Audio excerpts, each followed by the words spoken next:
Poza în care femeia îi pupă picioarele bărbatului. Multe femei au fost la picioarele lui Mutu de-a lungul timpului. Mutu a divorțat de 2 ori, iar acum are o relație cu fosta logodnică a lui Sepsi. Fotbalistul lui Köln, care a batjocorit mascota via echipei, l-a împăcat pe țap cu o legătură de morcovi.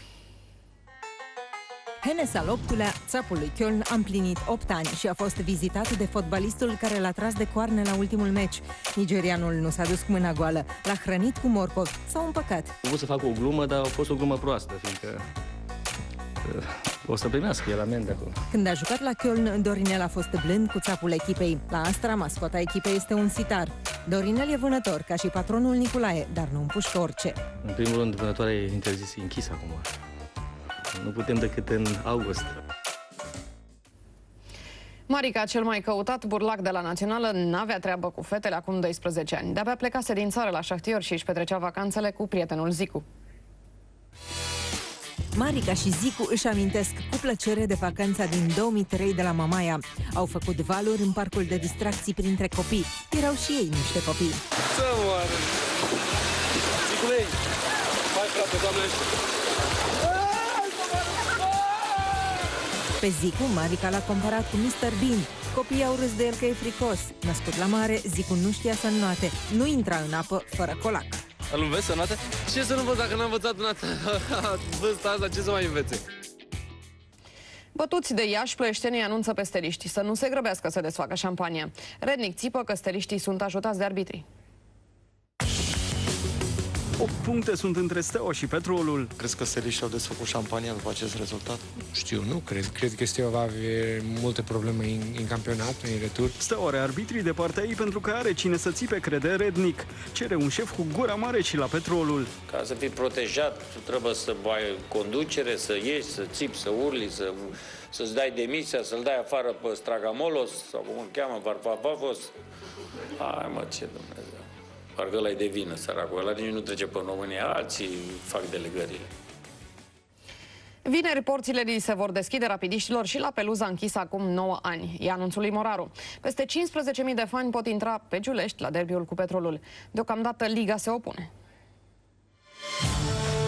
La stadionul din Giulești se muncește de zor. Peluza în care n-a mai intrat niciun fan din 2006 își va deschide iar porțile. A fost închisă din motive de siguranță. Are bulină roșie. Cei din conducerea clubului speră ca până la ora meciului lucrările să fie finalizate. Toată peluza, care se află chiar deasupra vestiarelor, are 5.000 de locuri. Ceasul de la peluza închisă în urmă cu aproximativ 10 ani ar putea să bată din nou de la meciul cu Petrolul.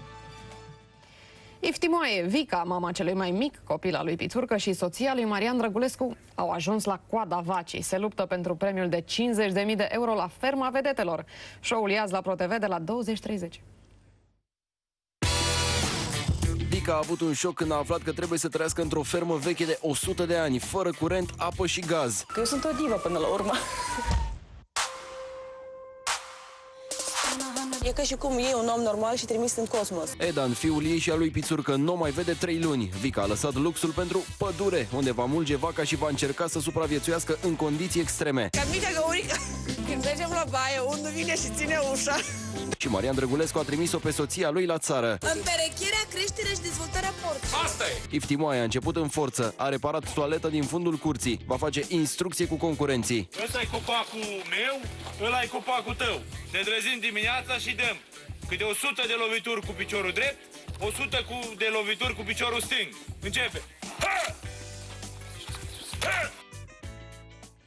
Franța e din nou în doliu. 2 elicoptere în care erau mai mulți sportivi s-au ciocnit în aer și 10 oameni au murit. Printre campionii morți se afla și prietena Camelei Potec.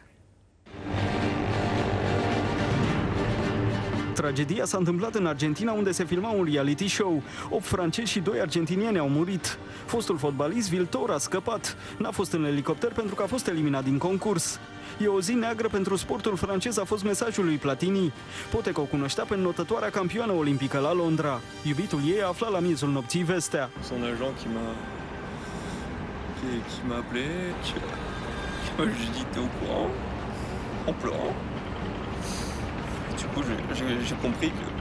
Fica mea iubea aventura, a spus mama notătoarei. On l'a pas forcé, elle était là où elle voulait être.